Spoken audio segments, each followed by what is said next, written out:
Blog Talk Radio.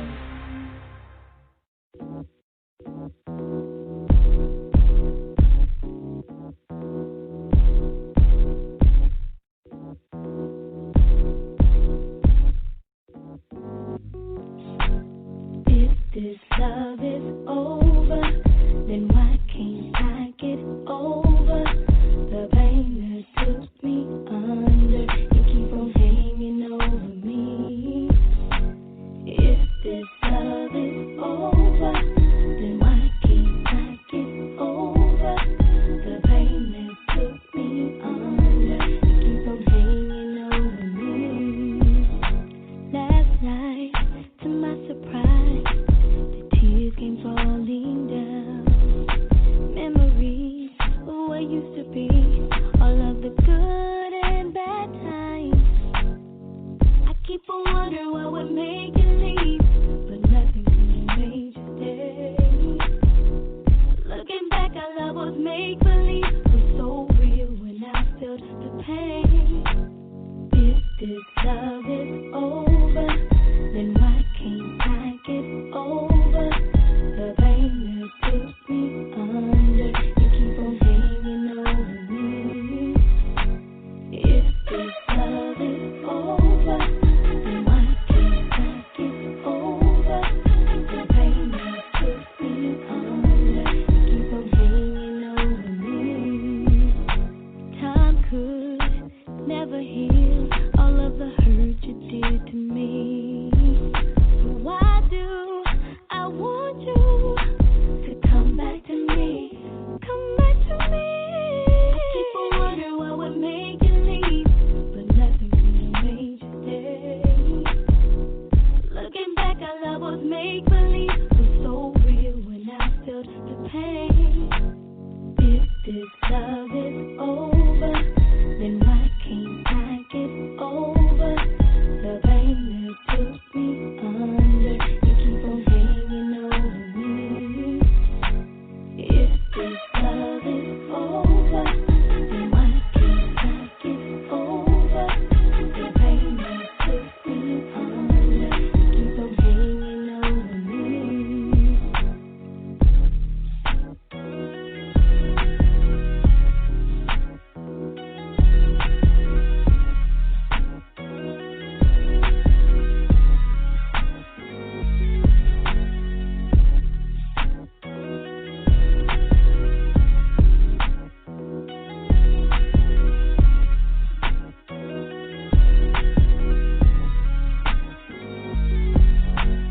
If this love is over, then why can't I get over the pain that took me under and keep on hanging over me? If this love is over, then why can't I get over the pain that took me under and keep on hanging over me?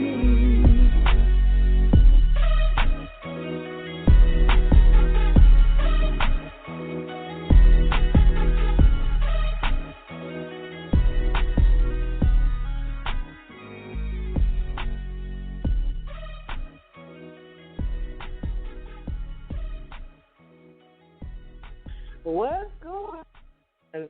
You have tuned in to another episode of On the Move Unscripted. So, I've been doing this Can't Be Love series. Basically, where are they now? I've been reaching out to all the different actors and actresses and people that actually took this 10-year journey with me. It's crazy when I think about when I started this movie or this film project. It was actually, I believe, we did the auditions in 2010, but the journey started for me actually before 2010. My journey actually started when I wrote the book, because I remember being in the room and just praying and asking God, like, God, please help me to write this story. And how do I start this story? And when I do write it, God, please let it be a book. And then when I make it into a book, please let it be a movie. I prayed all that before I ever put pen to paper, and that was in 2003. So the journey for me started in 2003. But for the actors and actresses. Most of them started in 2010, and I just put it out, like literally officially on YouTube as of right now. It's out, and it's 2020. So you see how long this journey has been with me, for me. And most of the actresses and the artists, you know, and the actors and everyone, I mean, they did their role. They didn't leave the project until they did their role. And some of them continue to stay with me on other projects and other things. And the young lady that I'm about to interview today, Syreeta ShaNee, Ziegler, I'm saying it all right. She was one of the young ladies who not only did she join in, I don't believe she came in 2010, but she came in. Syreeta, what would you say? No, we met way before This Can't Be Love. Yes. Right? Yes, we did. You actually had me come out to Chicago years before that, and I performed at the community center. I can't think of the name of the event, but yeah, it was years before that, and then also when y'all had that other talk radio show. So yeah, and I came out Around there. the World Radio. Yeah, Around the World. Yeah, that's when we originally connected. Yep. So think about who on that thing. I remember it was Sky Keaton and Courtney. At that time, her name was Brinson. Now it's Butcher because she's gotten remarried. And Wally, yeah. Yeah. Yep. That was a crazy time. Yes. So I have actually known you, for a long time. You did come to Chicago. Yeah, you did come to Chicago. Then you had to almost jump through the window when they were shooting. I'll never forget that. That's why I always bring that up to people. I'm like, I do have that memory, and it was in the broad daylight, and all of a sudden we heard shooting. But it was still a great experience. But it's so funny now. I'm not gonna lie that was my first time being in Chicago like that, and I remember taking the train and stuff by myself from the airport and stuff, and I'm like, there's no way now I would. I was so bold, but it seems like a different climate there now everywhere, like, you know. Right. But it was a great experience, and people at the center were really cool. A lot of artists that came, and that was actually my first event in Chicago. That was my first time dealing with the. That event was my first event, and then one of the artists that was in that event actually went on to the next event, and it actually opened for ShaNee, which was working with Ludacris and stuff, and she had a lot of success with it. So yeah, that was pretty cool. That was a cool time. So I like to take everybody down memory lane.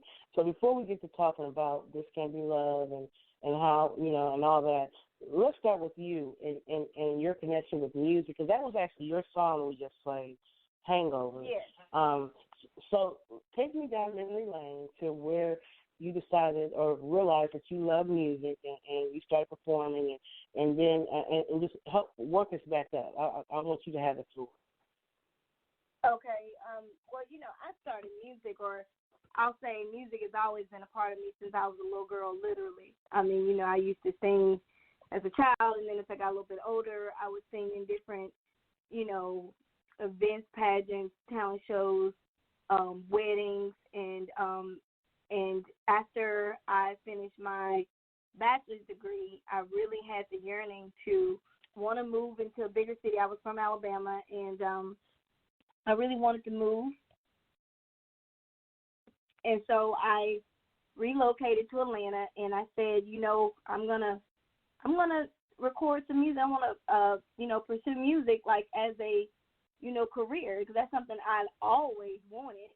And I said I'm gonna really pursue it, So, but I was definitely green to the actual music industry. But that's why when I look back, it's really kind of amazing all the things I accomplished and the people I met.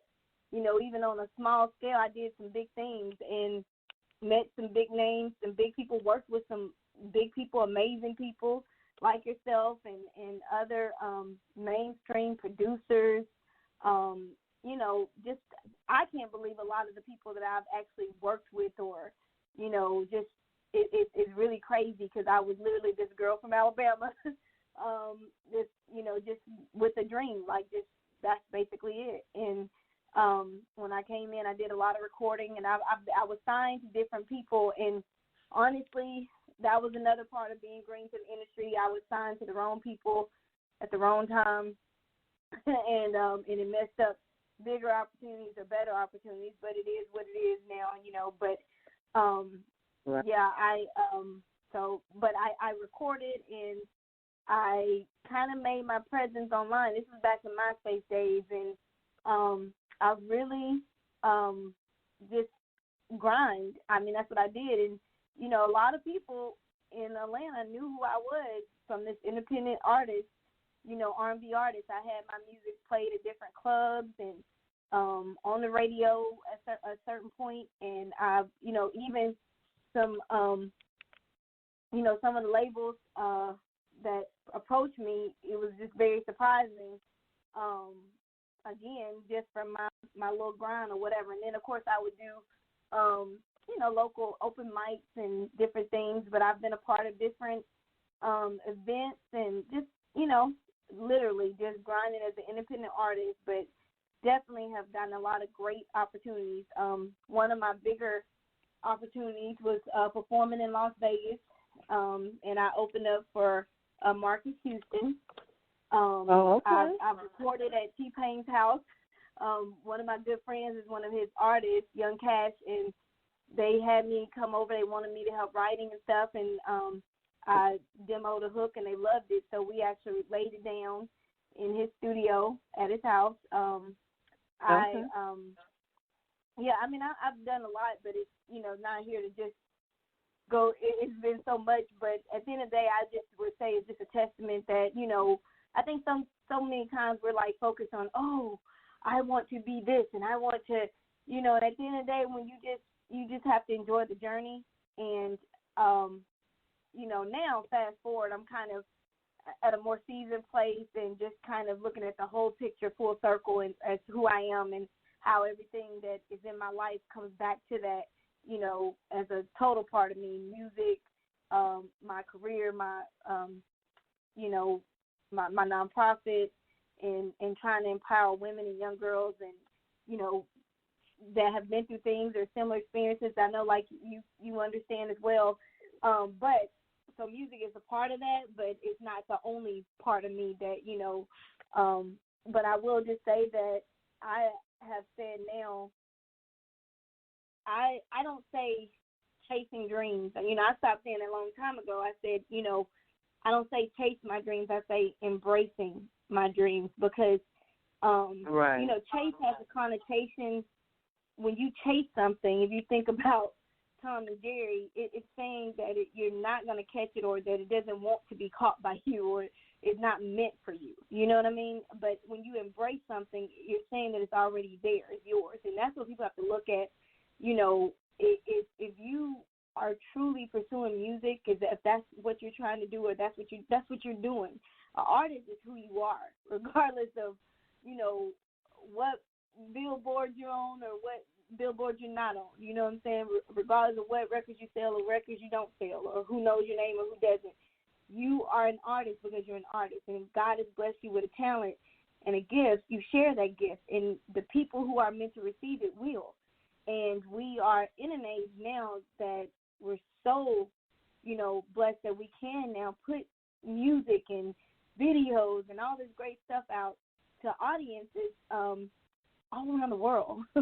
So, and I've had people all around the world who, even to this day, that, send me messages and, tell me how much they love my music. And I've had so many people, like I said, again, in Atlanta, different mainstream, I'm talking about mainstream producers that heard my music that was just like, wow, blown away. And this is stuff that I wrote, that, I sung. And so that in itself, I'm like, I did do something that I set out to do. And, I do, in the future, I still want to set up a studio in my home and really get on my writing bug, and because I do feel like right now the music industry, if you're kind of like a pure artist, there's music business and then there's music, and if you're more into the artistry like me and just it's just a little different now, and so it's a lot different now. It's a lot different now, and I mean I wouldn't even want to be a part of it. I mean I'm serious. That area of it, but being an artist, you're always artist. You can always perform. You can always put your music out there. But I would like to bring, my point of view, my perspective, lyrically or whatever, and still share that. And I'm actually planning on recording some music with my book, Hindsight is Her 2020, and some music that goes along with that as well. So be looking out for that. But yeah, it's just been a journey, but it's been a blessing, to even, like I said, when I look back, it's amazing what I've done. I even at one point there used to be this site called Mixer, and Mixer you could get free ringtone downloads, or you could actually pay for them too. But anyway, that was back when people would download ringtones for their phone, and they gave artists opportunities to put their ringtones on there as well. And so I did a remix to Drake's Best I Ever Had, and it ended up being like the top ringtone for several months, and I got over 1 million ringtone downloads. So I mean, that was crazy. So many people had my ring, and it was crazy. But you know what? I used to love that song you had. What was that song you had? The football song. What was that? What was the name of that song? Yeah, that's it. I used to love that song. Let me tell you. A lot of people back like in the day. Yeah. And I back in the day when I first met Syreeta, I was with Sky Keaton and his clan, and he knew just about anybody and everybody in the industry, old and new. And I remember that ride. I know what you're talking about. That was a crazy ride. I don't know what your ride was like. My ride with him was crazy as hell. But I learned a lot about the industry, good and bad, and it taught me a lot. I mean, I learned a lot. It did, yeah. Yeah, that was some crazy. If I could go back and do it now, what was that you said? Actually, there was some crazy years. I am not lying. That little period of time that I was rocking within that, I want to call it that little clique. Yeah. Crazy. Yeah, but yeah. I think, but he had major connections, major. So he introduced. I don't know about you, but he introduced us to people that we would have never met on a regular basis. So that part of him, I used to always have to give love to. It's that other side that me and him didn't get along, but I learned a lot. We learned a lot. Well, we learned a lot. Yes, guys, that's great. Unique personality, so somebody was just. It's funny you said that. That's so ironic because somebody just texted me. Another person in the music industry asked me, did I see about Sky? He was with Polo Don at the Trump rally. I was like, oh my goodness, that doesn't surprise me, But I worked, I done known Scott for so long, and him and Jay Wells. Mm-hmm. Jay Wells, another great producer. He actually connected me with Sky, and we used to work on music together and everything. And Scott, you just have to know. I mean, you really can't take Scott too serious on a lot of stuff, to be honest. It'll. Sky's one of the people that once you learn his personality, you get it. Yeah. You can't help but love him. You get on your daggone nerves, you can't help but love him. He crazy as hell, but you can't help but love him. And I remember we used to be at Jay Wells' house and stuff. He was crazy. Yeah, he'll do and say stuff to get a rouse out of you on purpose. So that's just Scott. Oh, he would just say stuff Syreeta, he would pick with me. It was so bad. One day, and he loved to embarrass people. One day, I'm sitting out there with everybody, right? And I had on this shirt. I thought the shirt was freaking cute, right? He's going to be like, I know him, and imagine Sky's voice, right? With his little nerdy self, and he's like, I know Patricia walked by that window at that shop and said, oh, I gotta have that shirt. She was just teasing me so bad. He had everybody laughing at me. I'm like, oh my gosh, you just his personality just crazy. It's like he crazy as hell. You can't help but love him, but you know what I'm saying, that was a crazy ride. Yeah. So I You definitely. gotta take him in, and y'all from the same city, right? You can't take him too seriously. Huh? Was y'all from the same city? Can you hear me? Oh, okay, yeah. Can you hear me? Yeah, I can hear you now. Yeah. Were y'all from the same city? Is he originally from the same city? No, he's from Mississippi, I believe. Oh, okay. I think he's from Mississippi. So you got past the craziness of the industry. You got to dibble and dabble in your music. So at what point did you decide that you wanted to start Guide My Heart, the nonprofit? Like, at what point? That's a great question. What happened that made you want to do that? Okay, so to answer your question, honestly, and this was even, I think, probably, it was like my sophomore year in college, because I was a mom early on, and that's what, I remember saying this is way back then. I'm like, when I get rich and I get famous, I'm going to start a nonprofit for young girls, for women, and help them out, just from the things that I know, that I knew from my perspective how, what a young woman, or just a woman, period, or single parent, has to go through, and just to be that support system in some kind of way. That was my initiative or initial thought process way back, when I was in college, and I always wanted to be a motivational speaker. That was just something, but you always think, oh, once I get rich and famous and do all this amazing stuff, then I want to do that. You know what I'm saying? I can see myself doing that. But fast forward, I had got back in like full swing with my music, and I started dating someone, and we got engaged. So during that time, once I got engaged, I remember that too. I put my music. Yeah, that was actually crossed over to when we did the movie. But I started putting my, how that happens as women, and I put my music stuff to the side, and I said, once I get, and I really just supported what he was doing, and I just kind of just put it to the side, which is crazy because it was kind of like I had just got back in the swing of stuff. I just did some new music and stuff, and new video, and everything was going good.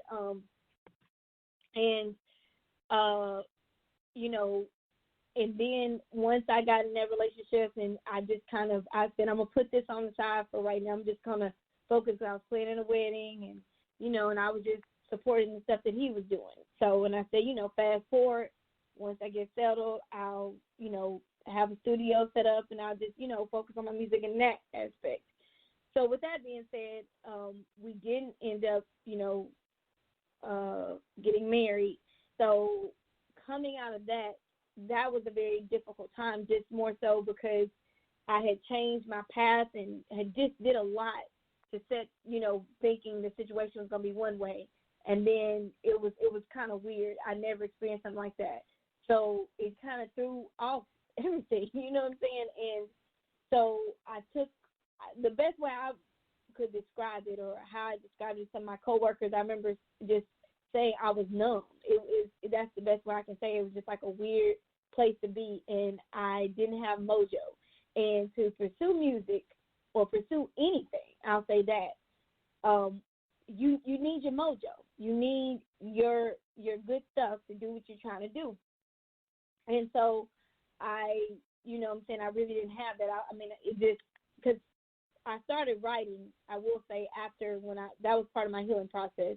I started singing a lot at home, just me personally, and I would record on my phone and on my computer personally, and that was part of my healing process. And then I started writing. And so were you on I'm sorry to interrupt you, but were you on the Independent Soul Divas? Is that you? Yeah. Yeah. That's you? Yep. Independent Soul Divas? Yep. What? Yep. That was one of my original songs. Never knew what that. It is. Yeah. With Lola Wax Records. Yep. The same one I keep saying all the time. You're one of stop it. I never knew that. Yeah, that was a while ago, but yeah, I did. I was on there. Yeah, sure was. I'm about to post that in the Atlanta Music Industry group. I never knew that. I love that track. Yeah. I bought that whole CD. I never knew Yeah. that. Yeah, so it the was a lot of one great is like women on there. all around the world is on that song too, right? All around. What Yeah. What is that? It's not called All Around the World, but I know what you're talking about. I think. Yeah. Well, she's going from Miami to Chicago to L.A. All over. She's performing everywhere. Mm-hmm. That's on that same CD, on that same track. I think so. They had 2 volumes, I believe. I believe they had 2 volumes. I love that. I love that. Mm-hmm. I love that whole CD. I never knew that. Okay, I'm about to post Yes. Okay, all right. Yes, okay, ma'am. I'm sorry. I didn't interrupt you. Go ahead. No, you're fine. You're fine. Look, hey, this is your move. So hey, but you know what? My whole thing was I just want to say this real quick before you go back to tell us more about your journey in music and everything. I wanted to showcase the actors, the artists, the people that were in this project with me, because we were all starting. I didn't know anything about movies. I didn't know anything. I just wrote a book, and I was just like, look, I'm about to do this movie. I'm going to try. If y'all want to rock with me, let's rock with me. I'm going to take it as far as I can. I don't know what's going to happen, but I'm going to do my best. That was the only promise that I could make, because I didn't know. So everybody who has rocked with me throughout these years, y'all all jumped on a dream. We all took a step of faith, all of us. You know what I'm saying? Right. So I agree. Yeah, and I wanted to showcase y'all. I wanted to showcase your talent and what y'all been doing since then. So, that's really what this is about. It's really about showcasing y'all, because the movie is standing on its own. It has over 5,000 views. People are commenting. They're liking. It's doing great. Yeah, it's doing great. Yeah. So I just wanted to compliment y'all. But I'm sorry. Go back. Yes. I didn't mean to interrupt you. No, you're fine. But yeah, I got to the place that I was like, a broken heart is one thing, but when your spirit is broken, that's a whole different type of healing process. And my spirit was broken because when you went through other different things in your life that maybe you kind of just humped over, whatever, certain things can be the straw, that really that puts everything else back on Front Street. And so you're dealing with all of that stuff. So it's not just that one thing, and so your spirit is broken. It's more than just about that, a guy. It was bigger than that, and for me, and so it just broke my spirit the way things happen and what all I kind of felt like I sacrificed, and just felt kind of just like a bad dream or something. But I've always said this, that I'm blessed that God has always given me the gift of resilience, and I'm blessed with that, because so far so good, and so I like I said, I remember singing. I didn't go anywhere. I'm not gonna lie. I went off social media for a while, and I would tell people to do that sometimes. Whatever, when you're going through certain things, it's good sometimes to take a break from outside. I go to God, have my time with Him, and then music is a part of me. It's a passion of mine. So it was part of my healing process, and then I started writing. And so I came out. I felt very empowered. It was a process about a year or so after, about a year and a half after. But I came out, very bold and ready in a new phase, right? And so this was ready to empower women and to share things that I've learned, things that, I was writing, sharing quotes, inspirations, and I wanted my music, to be very intentional, to, reflect the same thing. And so at that point, ironically, so I'm getting in the mode of, now wanting to start some kind of organization. So I started brainstorming and all this kind of stuff. And, of course, another person comes into the picture. Because, he gonna always get busy when he gonna test you. You know what I'm saying? He gonna say, okay, so you say, and what I've told people is that, especially when you get like in my age group, and up in our age group, it's like you really deal with a lot of counterfeits because, I think most guys know they can't really just BS from the gate. You know what I'm saying? They can't just come in and just, they got to play a role, so to speak, or whatever. Thurman just has to be really, really on top. But anyways, I of course was distracted, and that ended up, being a counterfeit later. You know what I'm saying? So with that being said, now I'm not gonna lie, the feeling after that was like oh my goodness, because once again this person, the previous one we actually had planned a wedding, had the location and everything, but this person had we had discussed getting married and all this stuff or whatever. But so fast forward, when we broke up, I was just like, you know what? I was a little angry because I felt like I had been manipulated to a certain degree, and I had once again been distracted, not focused on what I was trying to do. And so this go around, I was like, And literally, I was discussing one of my friends. We were discussing Bible verses, and we were talking about Proverbs 4:23, all things flow from the heart.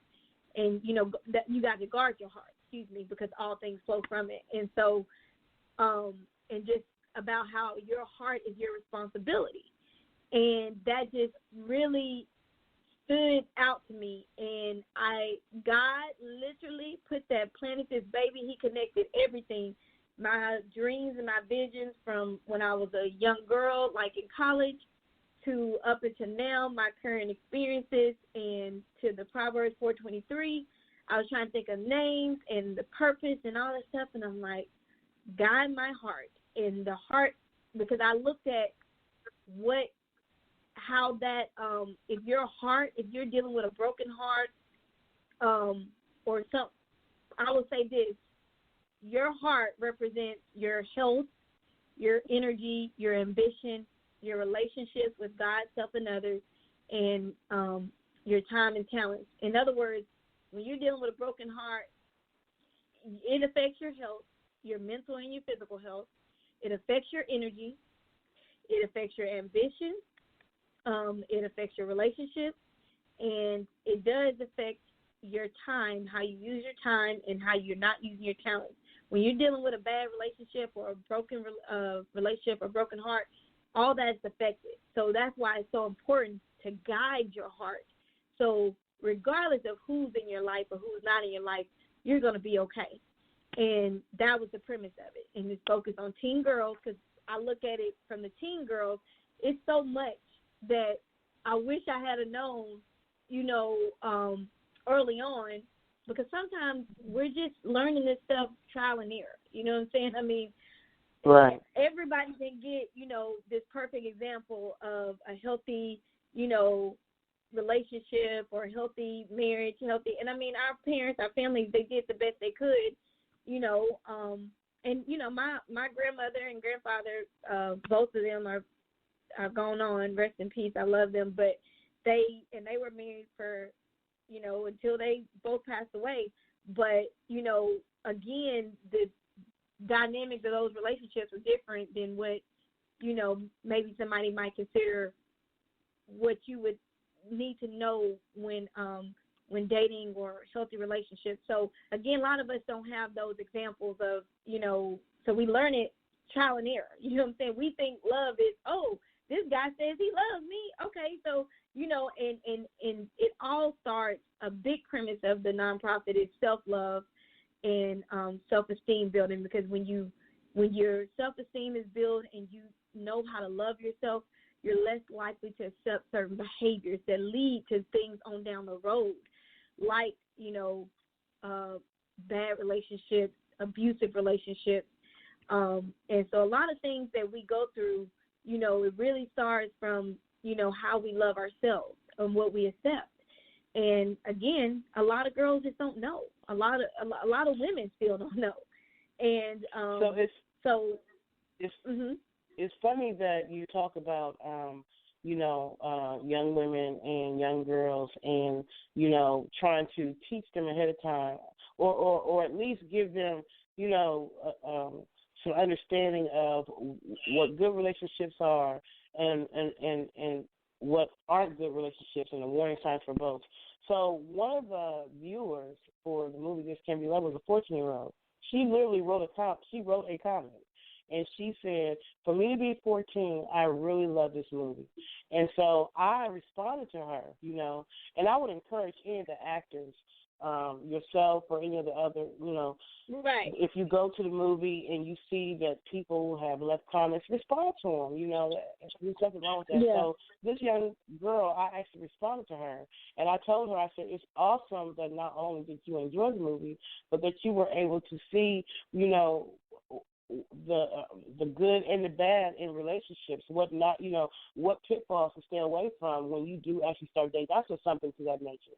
But it's just funny that you would say that, because we really do need to instruct our young girls, if they'll listen, because some of them don't want to listen. But for the ones who are willing to listen, she don't always listen, so it just is what it is. But it's for who wants it. It's you put it out there. That's our job, is to, and you put it out there, you know what I'm saying? And that's what, and the right people will receive it, you know what I'm saying? And sometimes people can receive stuff and not be willing to take it at that moment, but they still now have the foundation to go back to, because they did get that, you know what I'm saying? So. Yeah, so that was something that, it touched me, because she was just like, I'm 14 and I really love this movie. So that means that we're touching different genres with that movie. People don't understand that this movie was bigger than us. I always say that. I know that, initially we was probably thinking money, Oscars, this, and the other. But, we have to trust God's plan. This movie was bigger than all of us. But many people didn't understand why it was that they had to stay committed, even when they wanted to walk away. But they couldn't walk away until they did their part, because this movie was bigger than us. So imagine all the 14-year-olds, 15-year-olds, 16-year-olds, women who are in abusive relationships, or even men, because now we're starting to deal with the men who are being abused. Teenagers, gay, homosexual relationships, all kinds of stuff. You never know, how this movie is going to bless people and your organization.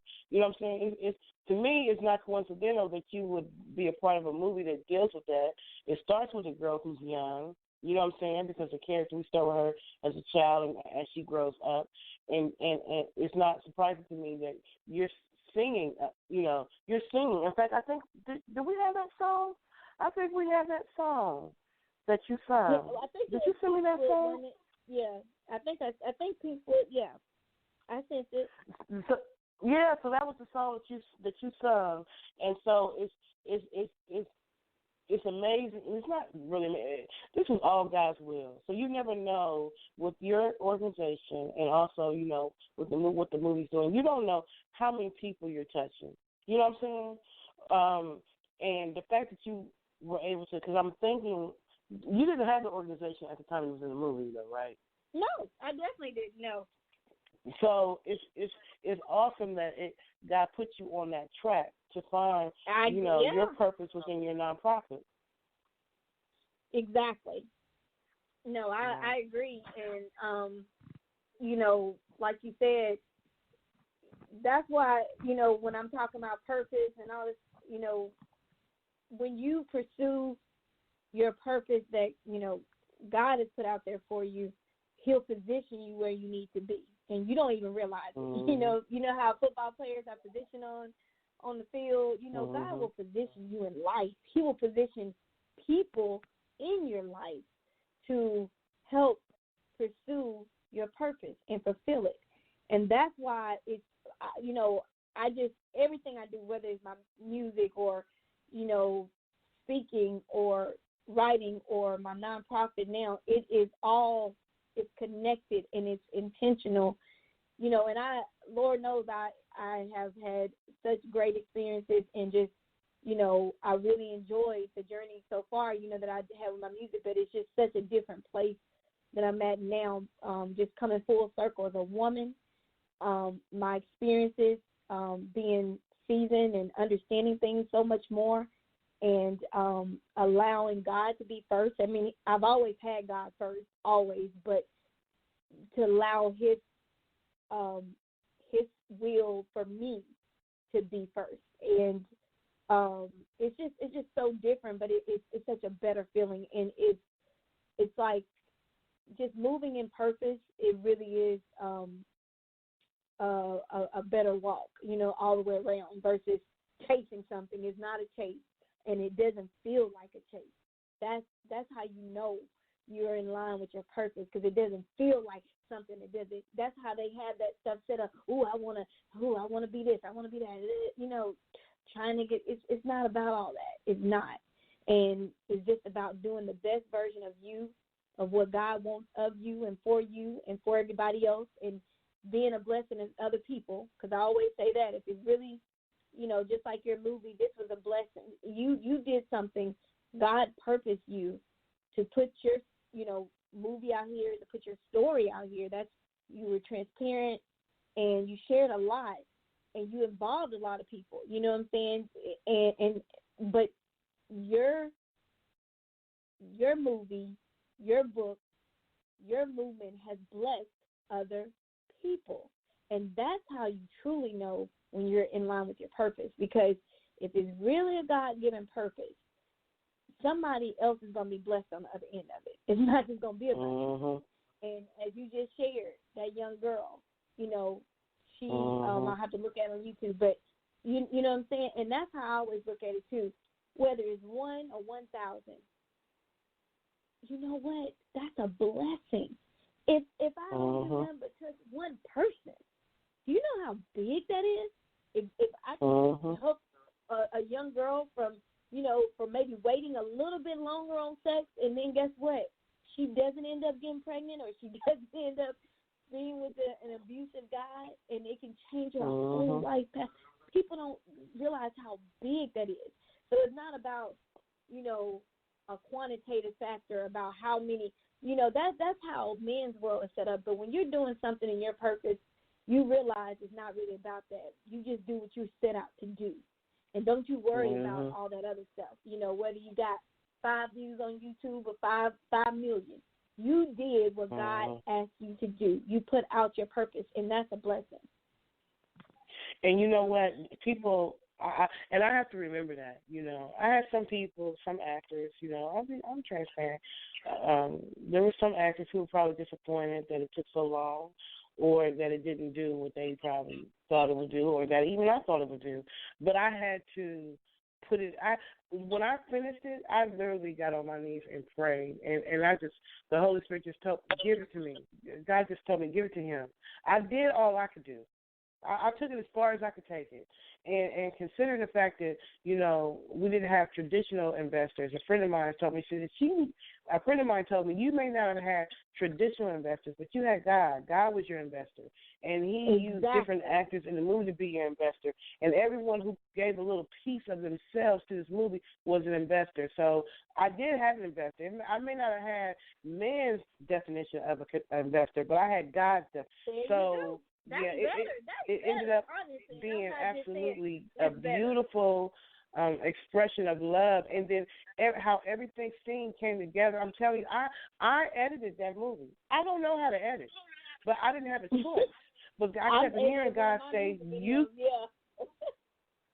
I kept hearing God say, you can do it. I was going through so many issues with the editor. He was trying to steal my footage. I'm talking about going to his house in the middle of the night, standing out there like She-Ra, like, give me my footage. It was like that kind of stuff, like that. You know what I'm saying? People don't know what I went through, right? But God was like, you can do it, Patricia. You can do it. And so I went to this little, I remember flying back to Chicago, went to this little class, and I was just like, God, I got all these pieces of what am I going to put it together? But I was able to do it, and the way He had me do it, I know that was nothing but Him guiding me. Like, put this scene right here, put this scene right there. Okay, I need for you to speak right there. Okay, don't speak right there. Put her right there. No, him over. God did that. This project was it was started with prayer. That's what people gotta understand. I didn't even write the book or nothing without the prayer. So, you know what I'm saying? That prayer is important too, because that's going to protect you, that's going to provide you guidance, and it's going to give you the patience that you're going to need. Because, see, that's what people don't, that goes back to Job, you know what I'm saying? You're going to need patience. It's almost like it's not on our time clock or how we want to do things. You just do what God has asked you to do. That's it. And you allow him to do the fine details, the fine tuning. And it was delivered. Your message was delivered when it was needed to be. And, you know, I remember it was so many times I would be working on songs, and people don't understand what goes on as us as creators. They really don't get it. You know what I'm saying? I mean, how much time we put in. First thinking up this stuff, then actually executing it, you know, putting our own money and energy and all this stuff. And to finally get to, when we finally do get to get it out, you know what I'm saying, who knows how responsive it's going to be, but we're doing it because that's our passion and we're purpose to do that. You know what I mean? So when you were doing that, to me, you know, it doesn't matter if it came out. I have songs that, you know, I've written 10 years ago, 7 years ago, that people are just appreciative to hear today. So when you're doing what you're supposed to do, it doesn't matter. It was, to me, it was delivered when it was supposed to be. You know what I mean? And we think that it's supposed to, you know, like you said, that's me. You weren't just doing any just movie or just any kind of film. You know what I mean? So, you know, it came when it was supposed to, and to me, I would have been just as proud. You know what I'm saying? I always tell people, this ain't no competition. Life ain't competition. It's completion. That's it. What are you competing against? What are you competing against? I mean, who are you competing against? And that's why I said the other day, I'm not even competing against myself, because guess what? I'm gonna mess up, or I'm not always gonna be, you know, this, that, and other, and that's okay. That's okay too, because if I fall, I get back up. As long as I got God with me, that's what's important. So it's not about competing with other people, with the, you know, even with the time clock, because we all know God won't even take you from this place until your purpose has been completed, until He has allowed you to complete your purpose, whatever that is. So with that being said, do what you got to do, and it came out at the right time. Who knows if it had been released back then? You know, the response you got from it, or the girl that saw it, who knows? Maybe she would not have been you know, it might have touched her at the time that it needed to touch her, because of when it was released. And that's on a whole another level of thinking. But I promise you, I'm so spiritual now, I really see it. Sometimes we don't even realize, Patricia, your movie, I know you don't think about it like this.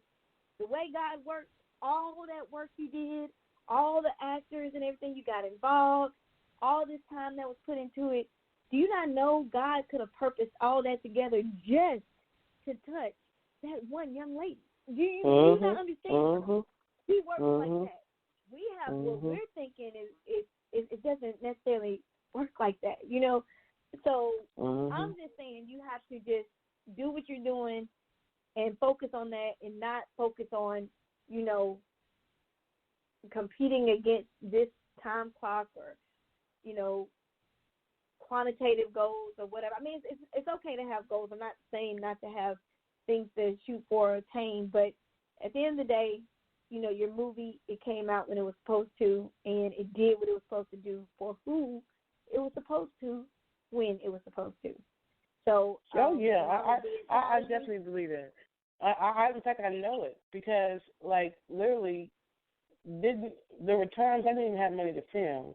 There was times I rode the Greyhound bus, but whenever it was time for a major scene where there had to be money, like the hotel scene was expensive. The one that you was in, that was an expensive scene. Did they sponsor it? No, I paid for that whole thing.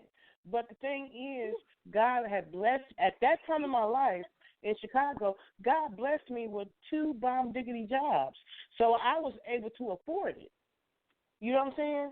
when I was living in Chicago, I was working, the money was good, and I was able to invest more than when I lived in Atlanta. When I lived in Atlanta, I struggled more. So it was like I really didn't have the money. But when God took me from Atlanta and took me to Chicago, he did that so that he could give me the cash I needed to continue the vision. You know what I'm saying? I would not have been able to do that in Atlanta at that time. I mean, I see that now. I understand that now.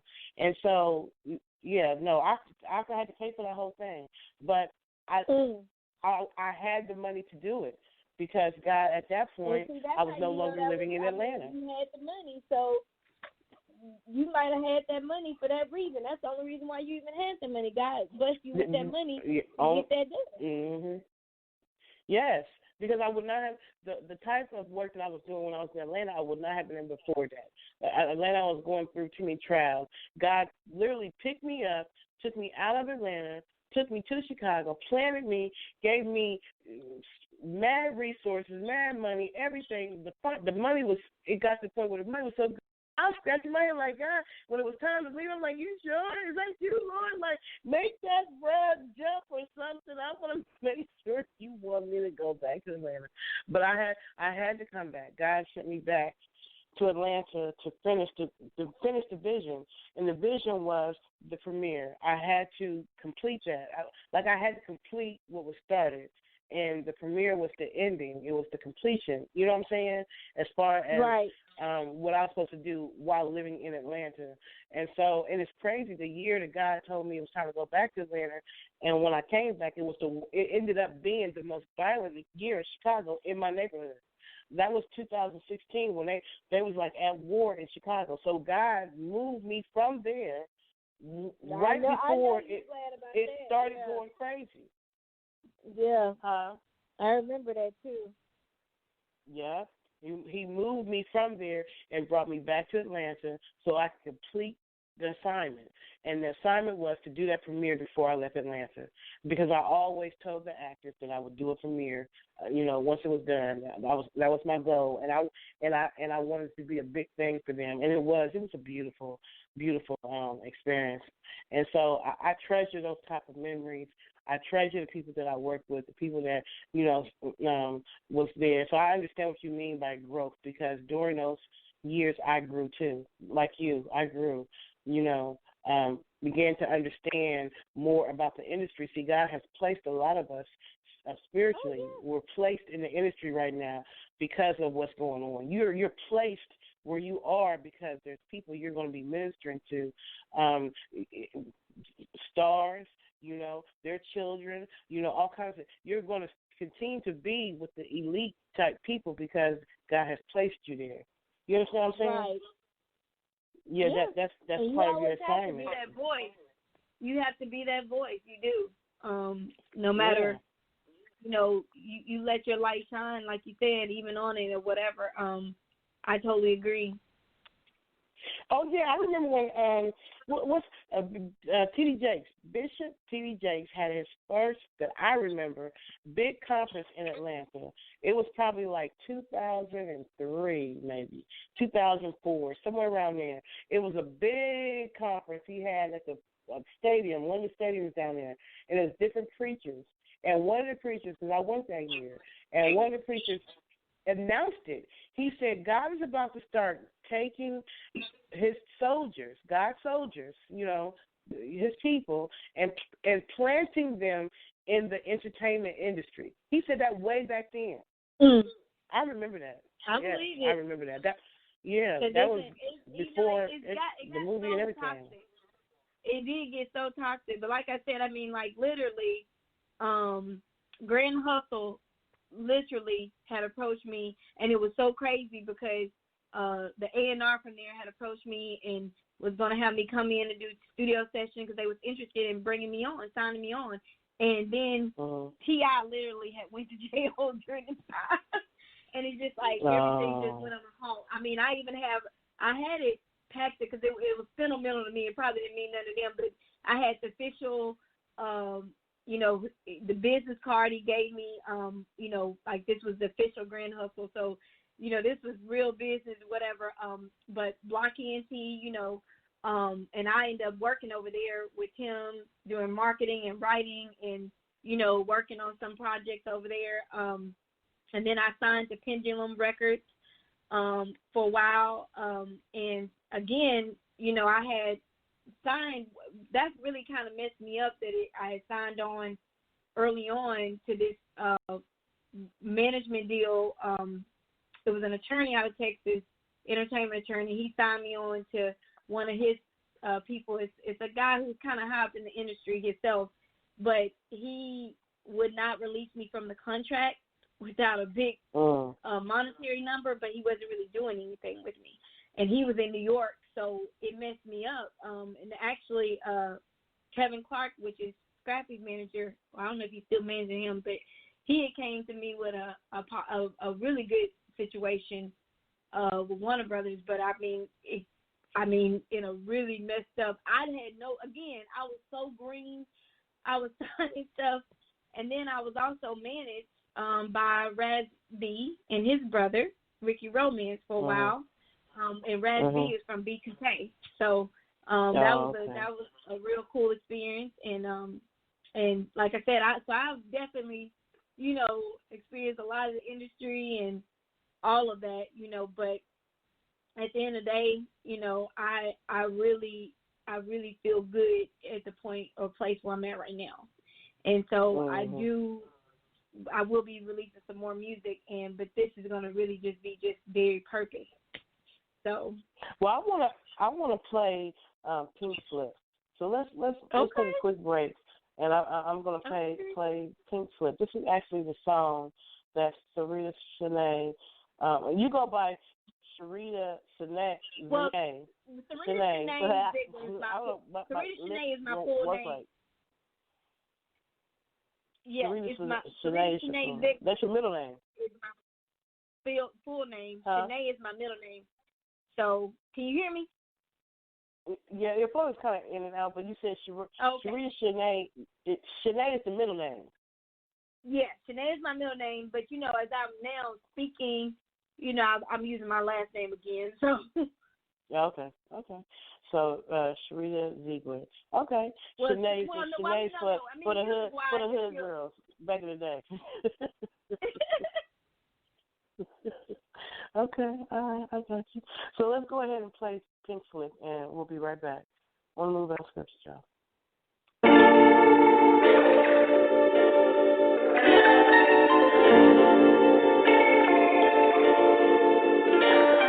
Try to do.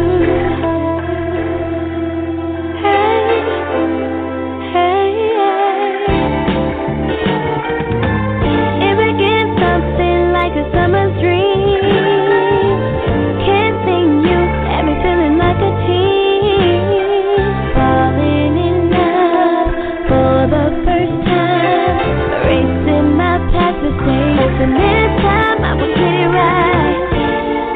Then something changed. Your demeanor was strange. Every little thing that I said, every little thing that I did, I just could never win. So I'm in regret, 'cause gave you my heart, but you play with my mind. I tried to put in overtime, trying to do everything for this relationship. Still I got the pink slip. Gave you my heart, but you played with my mind. I tried to put in overtime, trying to do everything for this relationship. Still I got the pink slip. Tell me now, what am I supposed to do? My resume is incomplete from loving you. Now I must start brand new. Gotta find a way to love again. Oh, my heart is true. Gave you my heart, but you play with my mind. I tried to put in overtime, trying to do everything for this relationship. Still I got the pink slip.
You have tuned in to another episode of On the Move Unscripted, and today I'm doing the This Can't Be Love, Where Are They Now series.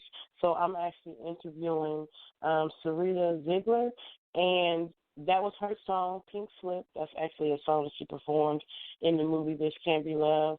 And then, you know, when the show first started, we played another song, another one of her songs. So you have a daughter. Do you only have a daughter, or you have a daughter and a son? No, I have a son and daughter.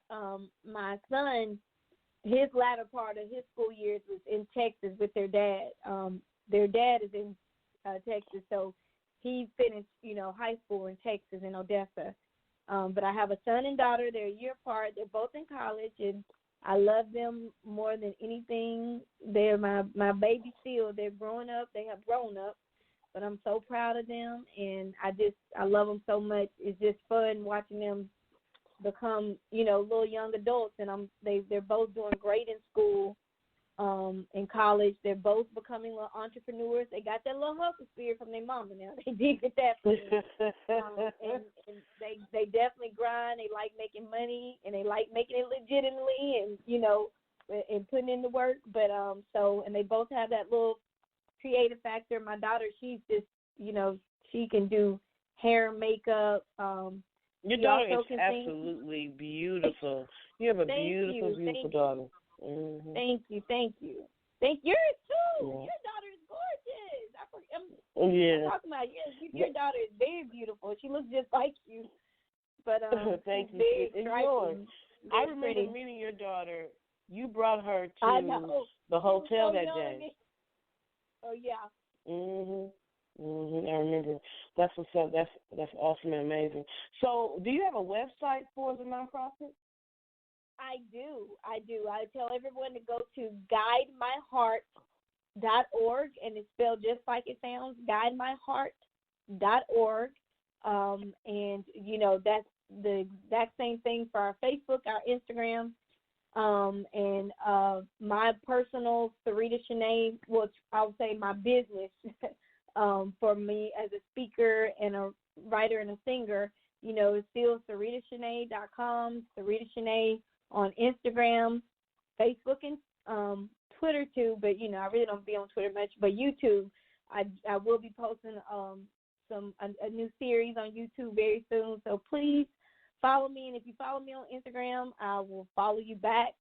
I'm just really excited about the things that I'm going to be doing for and with other young girls and women coming up, despite COVID and all this other stuff. I love your website. I'm digging this website. Thank you. Yeah, very nice. Oh, wow, you got all the animation. Let me share this for people who may not have let me go. I'm actually so I'm working off of Mr. Stout's computer. So if you see me, it looks like it's him posting, but actually it's me posting through him. You know how that works. Oh, but let me share that. I love that website. Let me make sure I'm not putting something in. I'm updating a lot of stuff soon. I tell you, when you work full time, I'm blessed because I'm working my degree, and but I'm always busy. So yeah, I do plan on some new things coming. I'm really excited about it. I just pray that some of the things that I'm working on, because it's really not even about me, and it really isn't, but I know it could really bless a lot of people. So I'm really hoping that these things can come together, and so I'm excited. I hope the next time I talk to you, I'll be having some new music, some new music to share with you. So. Oh, definitely. If you ever need anybody to speak at one of your functions, don't forget about me. I would definitely love. I love talking to young ladies and stuff. Yeah, because your story is really great. Yeah. Yeah, the second book. So remember that This Can't Be Love is part of a series. So the first book is I the did. book I saw that. Yeah. Mhm. So the second one, The Love House, it deals more with the younger generation because it deals with Karen's daughters. And so that book, a lot of young girls have liked it because it really deals with teens and young adults and college-age students and stuff like that, and the things that they go through as far as relationships and stuff. So I definitely, if you ever we may have to even do a Zoom call or something, in the interim, if to talk about that, because that's very important to me. Very important, because we can prevent a lot of stuff we go through as women. I mean, it's so many years that could have been different if we just knew the right choices to make when we're younger. So that's what I would love to, I want to do, is to help, in the beginning stages, but at the end of the day, it is, sometimes we don't get it right. And so I want to help women in whatever stage you're at, but especially those young girls, to prevent a lot of stuff. So we'll definitely talk. Yeah, definitely, because it starts there. If we can prevent or at least instruct or teach the young girls, like, listen, this is the warning signs. This is what you need to look out for. If they come at you this way or that way, if they got this,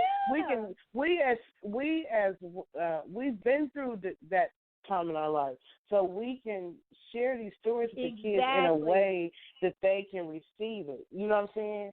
And so, it really touched me when the young girl wrote that on there, and said, I'm only 14, but I really love this movie. That means, like you said, God was ministering to her. And you're right. If I had put that movie out, 2 years prior or 2 years later or whatever, who's to say that young girl would have seen it? You know what I'm saying? That's she what might I'm not saying. have been at a point where she felt like sitting down looking at no movie. Timing. There you go. Mm-hmm. There you go. No question is timing. I am so glad I had the opportunity to talk to you and also to talk about, because I don't think we've really talked since you had to jump through that window in Chicago. I think we talked a little bit. The filming before or after? Yeah, the filming was after. Yeah, we definitely talked, because that's how we did the filming. And but I will say, right after the filming, a year or two after that, I was going through my little transitional. That's when I was going through my little, because I had a really bad breakup, you know what I'm saying, and just had to kind of when you have to kind of restart over, restart your path or start a new path, and that's kind of what I did. So it was just, because actually, even my Instagram page, I took a break from that, because I took a break from social media. When I came back, I said, you know what, I'm going to start a fresh page. So I didn't delete my old page, but I started, a fresh page, because that other page had a lot of my music contacts and all this stuff, or just, and I was just at a different place. Well, then, as I had went full circle and finally got myself, I was like, you know what, I'm going to go back to it, because I had so many contacts on there, but I cleaned it up a little bit, and I went back to my original page again. So, yeah.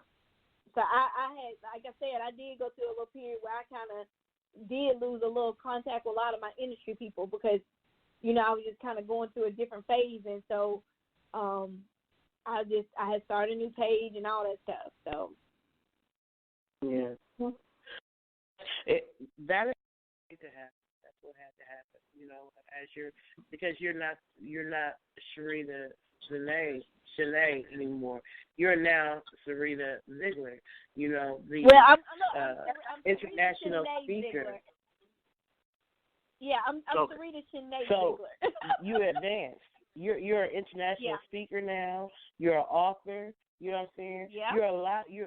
You're a grown woman now. You're a grown woman now. Exactly.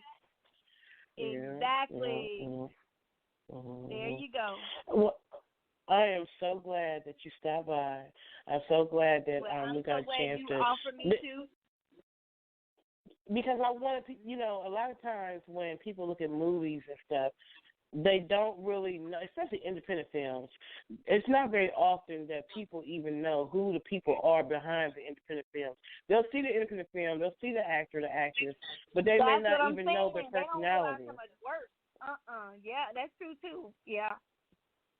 It's a lot that goes on behind. And I mean, I give my props to you because I know how much work goes into independent video. So I give my props to you. You know, you have done your thing, knocking these books out and, you know, performing. And I love to see how, you know, you just are very much the epitome of, like, strong woman. I'm going to do what I'm passionate about. And it shows, you know, your confidence. And I love how you do your thing. You know what I'm saying? And honestly, I mean, I really commend you because it's times when I have to take a little pause and I'm like, you know, but I see you keep it going, and that's awesome. That is really, you know, a testament to what you're doing and, you know, what God has you. That don't mean I don't have days that I cry. It don't mean I don't have them low days. It doesn't mean that. It just, and I tell people that. I say, faith is not saying you're not going to go through anything. That's not what faith is. It sure isn't. Faith is giving you the ability to keep going when everything you go. around you says you need to quit. You know it's going to be something on the other side of it. And so you're going to go through, you know, when, like I always say, you know, you're going to have to walk through some tough times, but you're going to get through it, you know what I'm saying, on the other side, but you got to go through it to get to the other side. You're telling. I don't know why my lips don't want to say your name right. I don't know. Syreeta, Ziegler, Syreeta, ShaNee. Like Syreeta. Look, anything that starts out like Syreeta, whatever, you know, I'll go with it, you know. Ms. Ziegler. that works too. Like Jenny said, Ms. Ziegler. Yes. But what's the name of your book? What's the name of your book? So it is Hindsight. It's her 2020, and it's a play on the whole, you know, hindsight is 2020. So my hindsight, looking back, is my 2020. That's the reason why I'm going to get it right looking forward, because I'm going to learn from what I experienced. And so I'm sharing, it's kind of like a collection of personal thoughts, quotes, and inspirations for, it's, you know, specifically geared towards women, but anybody can actually take something from it.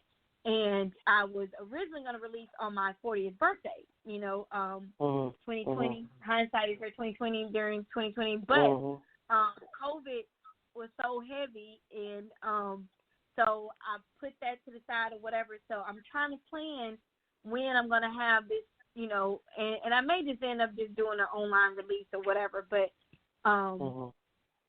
but be on the lookout. It's going to be coming, and I'm excited about it. Yeah, it's kind of putting everything in one little place of what I've learned, and it's I think going to be able to help people that are going through different things. Because that's the thing.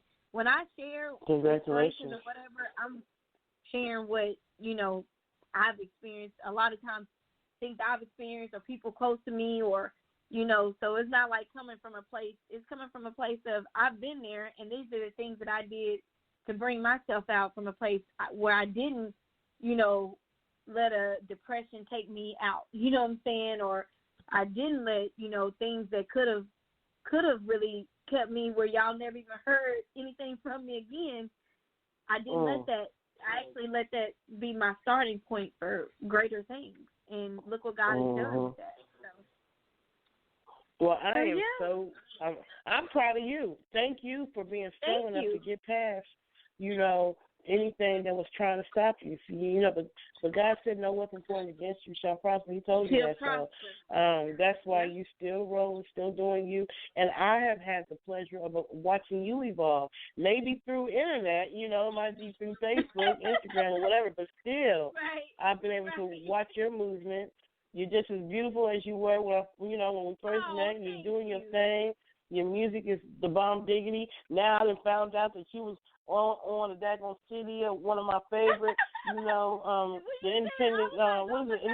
Independent Soul. Yeah, what is that was one of my first feature records or whatever. It was like a big deal to me at the time. I remember when the guy, the producer, had approached me about being on the, record and all that stuff, whatever. But it was like such a big deal. Like I said, if I knew then what I know now, I could have been a powerhouse. I mean, really. But I was let me say this to you, right? Before, as we get ready to wind the show down, let me say this to you. You are a powerhouse. You had to go through those situations. You had to go through those experiences or whatever. But that's not where God has. That's not. I agree. You were meant to pass through, but not stay, because your nonprofit is where you're supposed to be. No, you're right. So, I agree. Yeah. I totally agree. Mm-hmm. I do agree. Yeah. But I thank you for having me on tonight. And we will stay connected and continue the great work. And I'm definitely going to reach out to you on a side note. Seriously, I think that's a great idea. I'd love to speak with you and have you speak with the young girl. So we'll figure something out. Definitely. I would love to. Like I said, I always love doing what God has called me to do. We just make it simple like that. So you enjoy your night. This Miss Ziegler, I didn't got to figure out how to say the rest of her. Miss Ziegler, make sure you check her out. She has music, all kind of music. You can go up. You can look her name up, Syreeta. ShaNee, ShaNee on YouTube, and I was pulling up all kinds of music stuff. I didn't even know that she sung. I'm like, wait a minute. I used to have features with all these different rappers and everything back in the day. Now, look, I used to. Jealous. I had a song with Lloyd. I had a song with Lloyd at one point. Yeah, that my producer had worked out. So. Yeah, she was major powerhouse. And then also don't forget to check out her nonprofit organization, guidemyheart.org. I actually have it in the Atlanta Music Industry Group, and I'll definitely share it in some other places. Much continued success to you. Syreeta, you as well. Blessings and everything that you do. Everything. Yeah. All right. Well, thank you. You want to give any shout-outs? Any shout-outs to anybody? I got to first give a shout-out to I always got to give a shout out to obviously God first and my babies. Today is National Daughter's Day, so shout out to my daughter, Kristen, and also shout out to my son, Bill, Christopher. I love them both. My family. Thanks for always supporting my friends, my girls. I don't know if my friend Sheila, she was supposed to be listening in. She specifically, but I appreciate she always supports me. She was specifically trying to get the link and all that, so. Shout out to you, Sheila, and my best friend Faith, and Rashida, my board for my nonprofit. Just everybody. I have so many sisters and sister friends, and I mean, I really do, and I love them all. So shout out to all of them, and then everybody who has supported me. I mean, literally, or who shares my post, or likes, or interacts, or supports the nonprofit. I thank you, and I love you.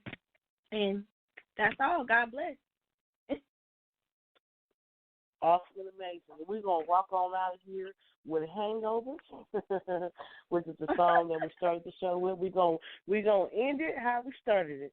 So thank you so much. And you have a great, awesome day. Yes, ma'am. On the move, unscripted, y'all. See you later, boo.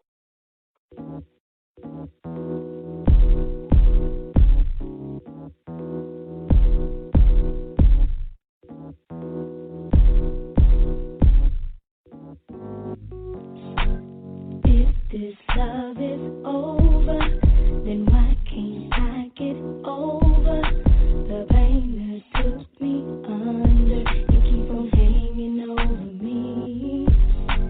If this love is over, then why can't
this love is over, then why can't I get over the pain that took me under? You keep on hanging over me. If this